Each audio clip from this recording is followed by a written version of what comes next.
வணக்கம் மக்களே, நாம இந்த ஆரோக்கியமான எச்சரிக்கை பதிவில் சிறுநீரக செயலிழப்பினுடைய ஆரம்ப கட்ட பொதுவான அறிகுறிகளை பற்றி நம்ம விளக்கமாக பார்க்க போகிறோங்க. சிறுநீரகங்கள் நம்முடைய உடலில் இருக்கக்கூடிய கழிவுகளையும் தேவையற்ற நீர்மங்களையும் வெளியேற்றக்கூடிய மிக முக்கியமான பணியை செய்யுது. சிறுநீரக செயலிழப்பு அதாவது கிட்னி ஃபெயிலியர் ஏற்படும் போது ஆரம்பத்தில் பெரிய அளவில் அறிகுறிகள் தெரியாமல் இருக்கலாம்.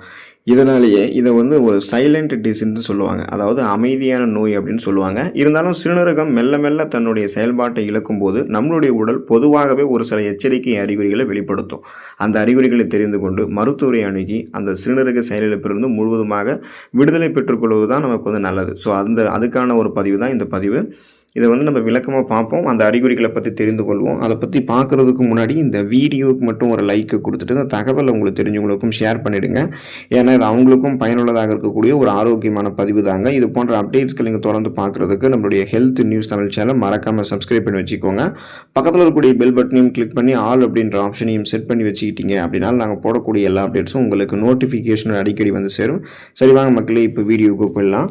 ஒன்றாவதாக பார்த்தீங்கன்னா சிறுநீர் கழிக்கிறதுல ஏற்படக்கூடிய மாற்றங்கள் இருக்குது. அதாவது சிறுநீரகங்கள் நேரடியாக சிறுநீரை உருவாக்குறதால அதனுடைய ஆரம்ப கட்ட பாதிப்புகள் சிறுநீரில் தான் முதலில் எதிரொலிக்கும் அப்படின்றத நீங்கள் தெரிந்து கொள்ளுங்கள். அடிக்கடி சிறுநீர் கழித்தல் உங்களுக்கு ஏற்படலாம். குறிப்பாக இரவு நேரங்களில் வழக்கத்திற்கு மாறாக அதிக முறை சிறுநீர் கழிக்க நேரிடலாம். சிறுநீரினுடைய அளவில் மாற்றங்கள் தென்படலாம். சிலருக்கு சிறுநீரினுடைய அளவு வழக்கத்தை விட குறையலாம் அல்லது அதிகரிக்கலாம்.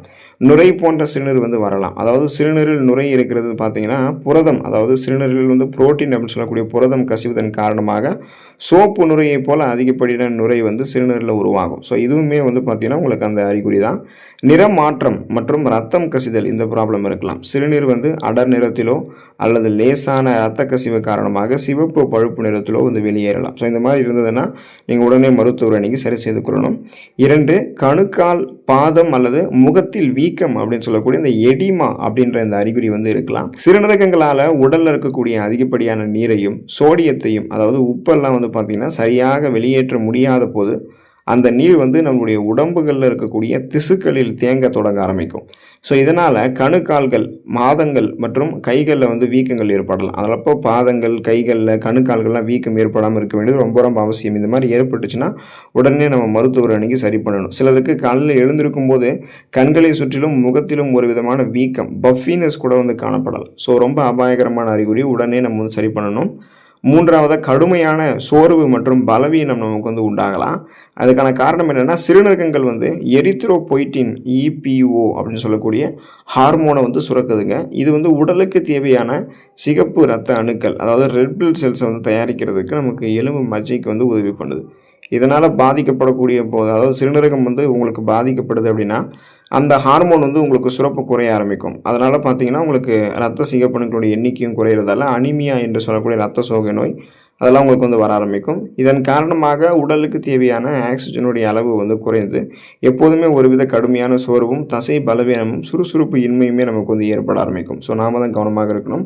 அப்போ ரத்த சிகப்பணுக்கள் குறைஞ்சாலே சுறுசுறுப்பு இருக்காது, ரத்த சோகை தான் நமக்கு வர ஆரம்பிக்கும். இந்த மயக்கம், தலைவலி, குமட்டல், வாந்தி, உடல் சோர்வு, உடல் பலவீனம், உடல் கடுமையாக வலிக்கிறது, கவனமின்மை ஏற்பட்டது, இந்த மாதிரியான அறிகுறிகள்லாம் இருக்கும். ஸோ இது நம்ம விடுபட்டு கொண்டு மருத்துவரை அணுகிக் கொள்வது நல்லது.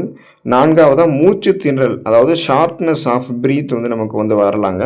ஸோ 2 முக்கிய காரணங்களால் ஆரம்ப கட்டத்திலேயே மூச்சு திணறல் ஏற்படுவதற்கு வாய்ப்புகள் இருக்குது. ஒன்று என்னென்னா உடலில் தேங்கக்கூடிய அதிகப்படியான நீர் சத்து நுரையீரலில் போய் சேர்வதை தடுக்கிறதால ஃப்ளூயிட் ரிட்டென்ஷன் இன் லங்ஸ் அப்படின்னு சொல்லக்கூடிய இந்த சுவாசிக்கிறதுல சிரமம் உங்களுக்கு ஏற்படும். அனிமியா என்று சொல்லக்கூடிய ரத்த சோகை நோய், அந்த நோய் பார்த்தீங்கன்னா உடலுக்கு போதிய அளவு ஆக்சிஜனுக்கு கிடைக்காம லேசான வேலைகள் செய்யும்போது கூட மூச்சு வாங்க ஆரம்பிக்கும். ஸோ அப்போ போதுமான அளவுக்கு ஆக்சிஜனை பெற்றுக்கொள்ளும் போது தான் மூச்சு திணறல் நீக்கும். அதுக்காக தான் நம்ம இரும்பு சத்து நிறைந்திருக்கக்கூடிய உணவுகள் எடுத்துக்கொள்ளணும். அப்படி இல்லை அப்படின்னா இந்த மாதிரி மூச்சு திணறல் வர ஆரம்பிக்குதுன்னா உங்களுக்கு கிட்னி ஃபெயிலியர் ஆயிருக்கு அப்படின்றதுக்கான அர்த்தம். 5வது, தோலில் வறட்சி மற்றும் அரிப்பு, இது ரெண்டுமே உங்களுக்கு இருக்கலாம். ஸோ சிறுநீரகங்கள் ரத்தத்தில் இருக்கக்கூடிய கழிவுகளை சுத்திகரிக்க தவறும் பொழுது அந்த நச்சுக்கள் பார்த்திங்கன்னா உடலிலேயே உங்களுக்கு தேங்கி விட ஆரம்பிக்கும். ஸோ இது உடலினுடைய தாதுக்கள் அப்படின்னு சொல்லக்கூடிய இந்த மினரல்ஸ் மற்றும் ஊட்டச்சத்துக்களினுடைய சமநிலையை உங்களுக்கு சீர்குலைய வச்சிடும். இதனால் தோல் கடுமையான வறட்சி அடைந்து உடல் முழுவதுமாகவே கடுமையான தொடர்ந்து அடங்க முடியாத அரிப்பு, அதாவது பார்த்திங்கன்னா குறிப்பாக என்ன சொல்லுவாங்கன்னா அந்த அடங்காத அரிப்பு வந்து ப்ரூரிடஸ் அப்படின்னு சொல்லுவாங்க. ஸோ இந்த மாதிரி உங்களுக்கு ஏற்படுறதுக்கான சான்சஸ் இருக்குது. கவனமாக இருக்கணும். இந்த மாதிரி இருந்ததுன்னா உடனே மருத்துவரை அணுகி அதை சரி செய்து கொள்ளணும்.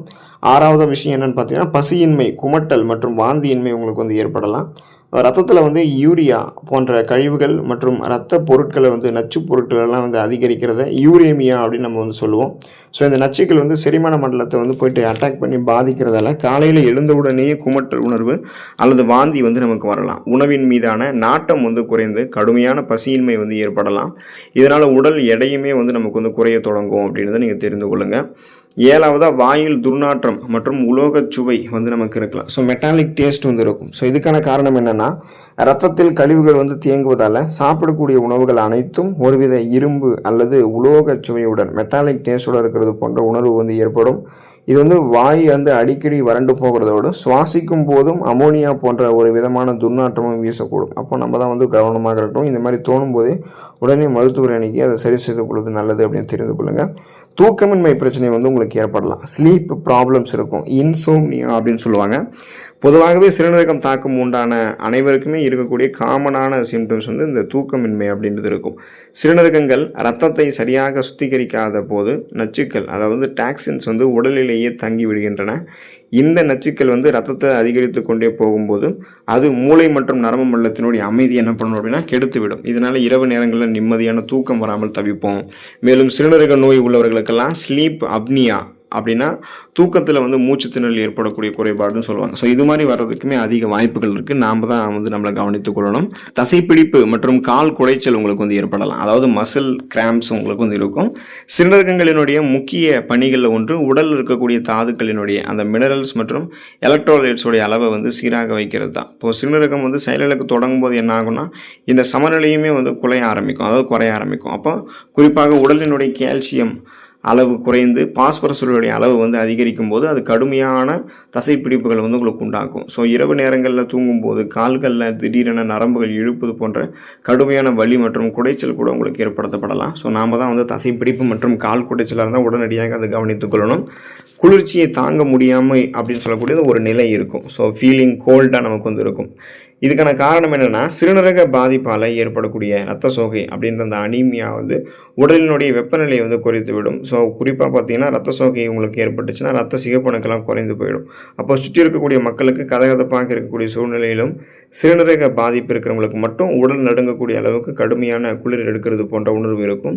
ஸோ எப்போதுமே வந்து பார்த்தீங்கன்னா உங்களுக்கு அந்த போர்வையை போத்தி கொள்ளணும் அப்படின்னு சொல்லக்கூடிய அந்த எண்ணம் இருக்கும். அப்போ குளிர்ச்சியை தாங்க முடியாத ஃபீலிங் கோல்டாக இருக்குது அப்படின்னா உடனே அதை செக் பண்ணிக்கிறது நல்லது. உயர் ரத்த அழுத்தம் உங்களுக்கு வந்து இருக்குது அப்படின்னா, ஸோ அதாவது வந்து இந்த உயர் ரத்த அழுத்தம் எதன் காரணமாக வரலாம் அப்படின்னா சிறுநீரகம் செயலிழந்து போகிறதுக்கான காரணத்துக்காகவே வரலாம். சிறுநீரகங்கள் வந்து இரத்த அழுத்தத்திற்கும் மிக நெருங்கிய தொடர்பு உண்டுன்னு தெரிந்து கொள்ளுங்கள். அப்போ சிறுநீரகங்கள் வந்து தொடர்ந்து நம்மளுடைய உடம்புகளில் இருக்கக்கூடிய திரவங்களினுடைய அளவை கட்டுப்படுத்துவதன் மூலமாக அழுத்தத்தை பிபின்னு சொல்லக்கூடிய பிளட் ப்ரெஷர் ரத்த அழுத்தத்தை வந்து சீராக வைக்குது. சிறுநீரகம் பாதிக்கப்படும் பொழுது அதனால் வந்து பார்த்திங்கன்னா திரவங்களை வெளியேற்ற முடியாமல் போகும்போது இரத்த நாளங்களில் அழுத்தம் அதிகரிக்க ஆரம்பிக்கும். திடீரென அல்லது கட்டுப்படுத்த முடியாத அளவுக்கு வந்து பார்த்திங்கன்னா மிக அதிகப்படியாக இரத்த அழுத்தம் வந்து உங்களுக்கு ஏற்பட ஆரம்பிக்கும். சிறுநீரகம் அதனுடைய பாதிப்பு அப்படின்றது ஒரு முக்கியமான எச்சரிக்கை அறிகுறியாக பார்க்கப்படுது உயர் ரத்த அழுத்தம் அப்படின்றது. ஸோ நம்ம கவனமாக இருக்கணும். மூட்டு வலி அல்லது பக்கவாட்டு வலி வந்து நமக்கு ஏற்படலாம். அதாவது பார்த்திங்கன்னா சில வகையான சிறுநீரக பாதிப்புகளில் குறிப்பாக சிறுநீரக கட்டிகள், தொற்றுகள் அல்லது பாலிசிஸ்டிக் கிட்னி நோய் போன்றவற்றில் முதுகு பகுதிகளில் வலி ஏற்படும். இந்த வலி வந்து பொதுவாக முதுகினுடைய கீழ்ப்பகுதியில் விலா எலும்புகளுக்கு சற்று ஒரு பக்கத்திலோ சற்று கீழோ இல்லை ஒரு பக்கத்திலோ அல்லது இரு பக்கங்களிலுமே வந்து பார்த்திங்கன்னா உணரக்கூடும். சாதாரணமான தசை வலி போல இல்லாமல் இந்த வலி வந்து உடலினுடைய மேற்புறத்திலிருந்து வருவது போல் ஆழமாக உங்களுக்கு வந்து தோன்ற ஆரம்பிக்கும் அப்படின்றது தெரிந்து கொள்ளுங்கள். ஸோ நாம் தான் வந்து கவனமாக இருக்கணும். அப்போ குறிப்பாக இந்த மாதிரியான அறிகுறிகள் உங்களுக்கு வந்து தென்படுது அப்படின்னா இதுலேருந்து நீங்கள் வந்து விலகி இருக்கணும். நெஞ்சு வலி அல்லது படபடப்பு, அதாவது செஸ்ட் பெயின் உங்களுக்கு வந்து பார்த்தீங்கன்னா படபடப்பு இருக்கும். ஸோ இந்த மாதிரி இருந்தாலுமே அதுவுமே வந்து சிறுநீரகம் செயலிழந்து போனதுக்கான ஆரம்பகட்ட அறிகுறி தான்றதை நீங்கள் தெரிந்து கொள்ளுங்கள். உடலில் தேங்கக்கூடிய அதிகப்படியான நீர் வந்து இதயத்தை சுற்றி இருக்கக்கூடிய பகுதிகளில் தேங்க தொடங்கிச்சு அப்படின்னா நெஞ்சு வலி அல்லது ஒரு விதமான பாரமான உணர்வு ஏற்படலாம். மேலும் சிறுநீரகங்கள் வந்து பொட்டாசியம் என்ற தாதுவை வந்து வெளியேற்றுவதற்கு முடியாமல் ரத்தத்தில் இருக்கக்கூடிய அதனுடைய அளவை வந்து அதிகரிக்கும் போது அது வந்து பார்த்திங்கன்னா இதய துடிப்பினுடைய சீரான வேகத்தை பாதித்து நெஞ்சு படபடப்பை வந்து உண்டாக்கும். ஸோ இது வந்து கவனிக்கப்பட வேண்டிய ஒரு தீவிர அறிகுறி அப்படின்றது நீங்கள் தெரிந்து கொள்ளுங்கள். இந்த மாதிரியான அறிகுறிகள் இருக்கும்போதே உடனே வந்து தீவிர பரிசோதனை செய்து கொண்டு அவங்களுக்கு வந்து குறிப்பாக சிறுநீரகம் செயலிழப்பு ஏதாவது ஏற்பட்டிருக்கா அப்படின்றத பார்த்து அதிலிருந்து நலமடைந்து கொள்ளுங்கள். குறிப்பாக பார்த்தீங்கன்னா அந்த கிரியாட்டினின், பியூஎன் இந்த மாதிரி சிறுநீர் பரிசோதனைகள் செஞ்சு பார்ப்பாங்க. ஆரோக்கியமாக நீங்கள் இருங்க, நலமோடு வாழுங்க. அடுத்த ஆரோக்கியமான பதிவில் மறக்காமல் சந்திப்போம். நன்றி மக்களே.